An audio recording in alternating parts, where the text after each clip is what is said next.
Hi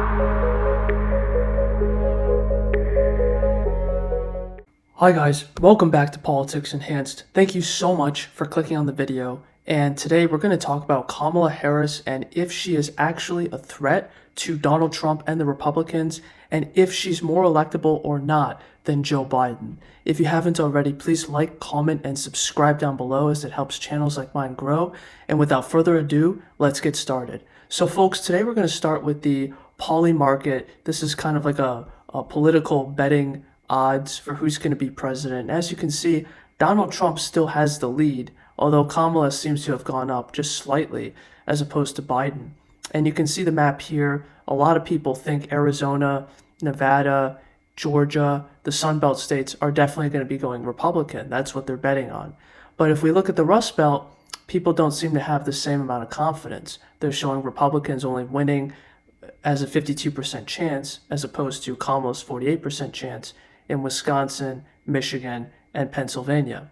So we're going to break down what exactly this means and why so many conservatives really should not be concerned about Kamala Harris, because folks, she is not the next Obama or the next JFK, and I'll explain why.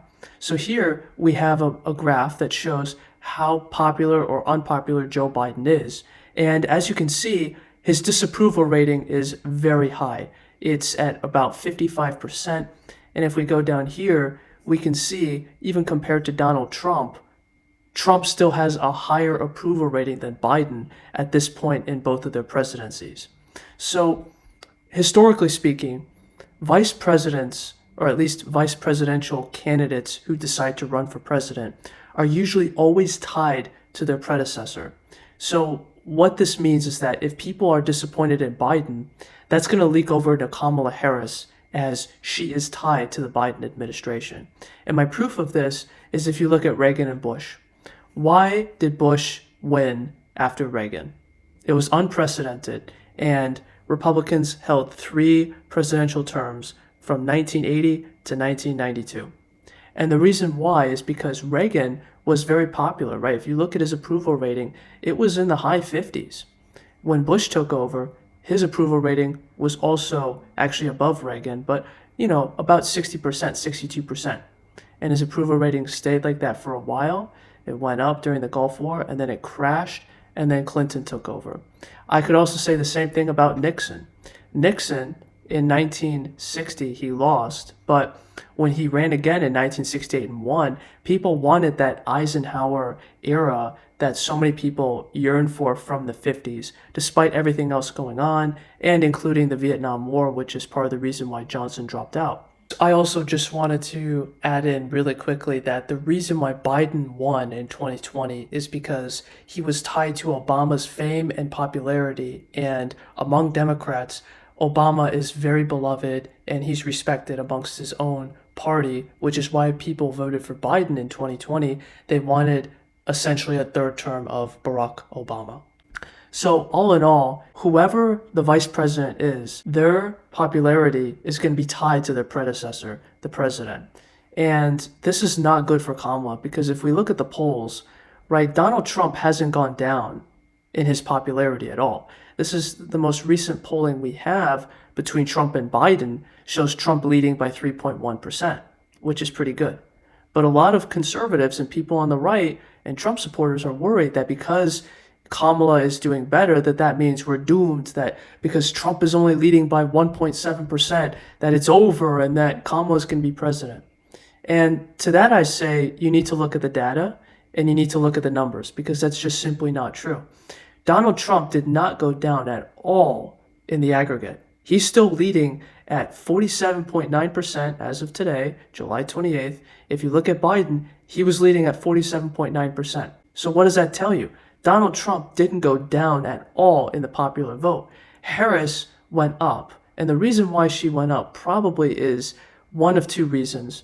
The first reason is that she is experiencing a popularity surge because Democrats have a glimmer of hope after Biden dropped out, because everybody knew that Biden couldn't win.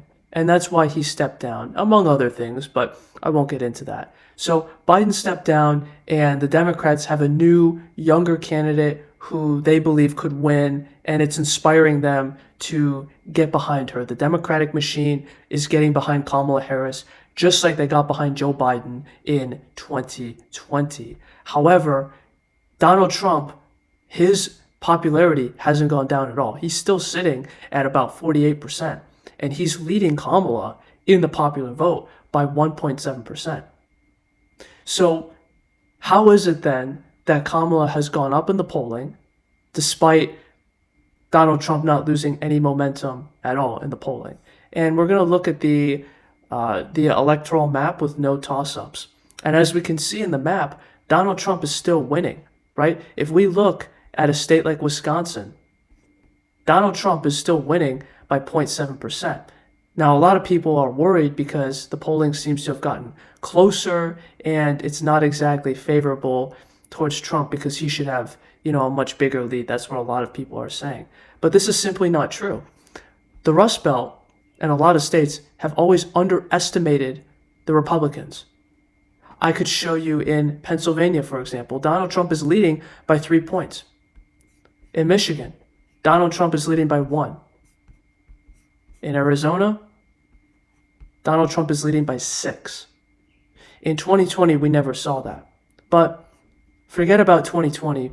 Let's talk about the polls in general, because a lot of Republicans seem to forget that the polls always underestimate Republicans in the swing states. They always underestimate Trump. Trump is one of the only politicians who always overperforms and not underperforms expectations. So we have the electoral map for 2016, and as you can see, the polls were famously wrong, especially in the Rust Belt. And we're going to look at 2016 Wisconsin. We just saw 2024. In 2016, Clinton was leading by 6.5 points. 6.5 points, and Trump won by 0.7. So in 2024, if Donald Trump is leading by 0.7, he could be leading by much more. Because it's not just 2016 and 2018 polling, which was more accurate than not. But if you want to look at Michigan, Trump won it by 0.3%. Clinton was leading it by 3.4%. So the polls were dead wrong once again. In 2016, Clinton led by 2, Trump won by less than 1%. What does this all mean? This means that the polling, even in Ohio, this was famously wrong by about 5 points, 4.5 points.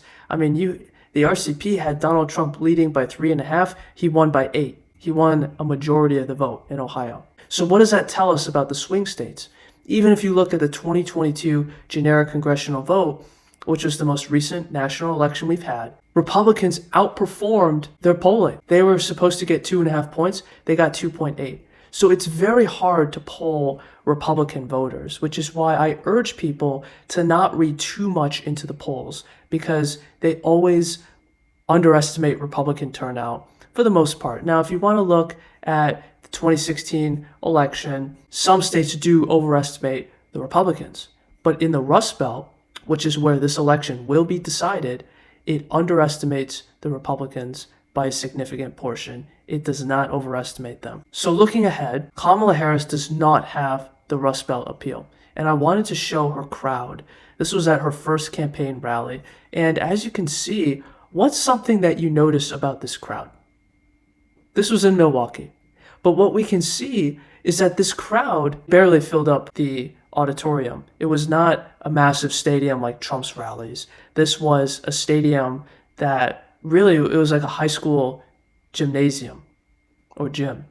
It was not a large crowd. But if you look at it, what do we see? The crowd is lily white and it's mostly older voters. It's not a very diverse crowd. So in order to win this election, you cannot win with white voters alone. That's a thing of the past. You need minority groups to turn out for you.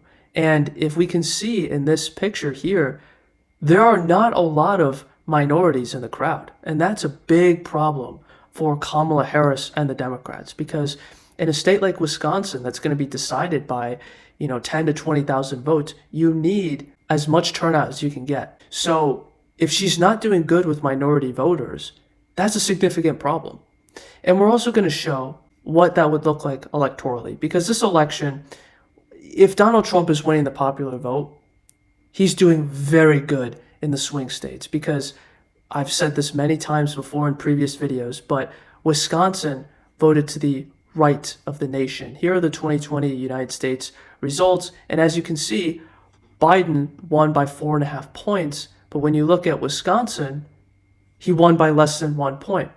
So that means that Wisconsin is 3 points to the right of the nation. So if Donald Trump is winning the popular vote by 1 point, you could see him win Wisconsin by 4, because it's just trending so far to the right. But we're going to use Arizona as an example, and we're going to assume that turnout is roughly the same, and that turnout doesn't go down, it doesn't go up, but that it stays at the rate that it was in 2020. And as you can see, Maricopa County is where the population of Arizona is mostly concentrated. You have Phoenix, you have Tucson down below, but it's going to be the Phoenix area, Maricopa County, that decides this election in the state of Arizona, for example. So as you can see, Biden won Maricopa County by 45,000 votes. It was just by 2%.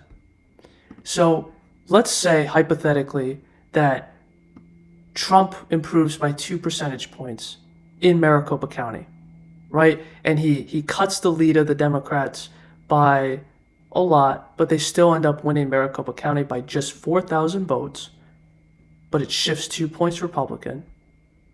Arizona has just flipped. By 30,000 votes, Donald Trump would win it by less than 1%. Let's look at Georgia, for example. Now, as you can see, here is the Atlanta metro area. We have Fulton County. Let's say that Republicans do 5 points better in Fulton, and they do 3 points better in DeKalb County, and in Clayton County, they do 3 or 2 points better. As you can see, Donald Trump flips the state. He wins it by about 5,000 votes if he only does marginally better in these areas here in the Atlanta area. And that's not including the Savannah area. That's not including the other parts of the state. This is a very easy election for Trump to win if he plays his cards right. And it doesn't matter who the Democrats throw up to bat. It is going to go down the wire if it's a dead heat. However, in the swing states, it could be a different story. And you have to take into consideration the shifts. You have to take into consideration polling and campaigning and who's really got that appeal, which is why Donald Trump choosing J.D. Vance was one of the best things he could have done, because it does help in the Rust Belt, which is where this election will be decided. So all in all, I wouldn't panic about Kamala Harris. She isn't this massive threat that a lot of conservatives and people on the right are dooming about and saying that it's over and that Kamala's going to win and the country's done. Guys, you have to get out and vote. I can't stress this enough. It's not over until Election Day. So get out and vote. Don't worry. And in the meantime, if you like this content, please subscribe and comment down below what else you would like to see, as it'll help me get ideas to post in the future. I hope you all have an amazing day, and thank you again for watching this video.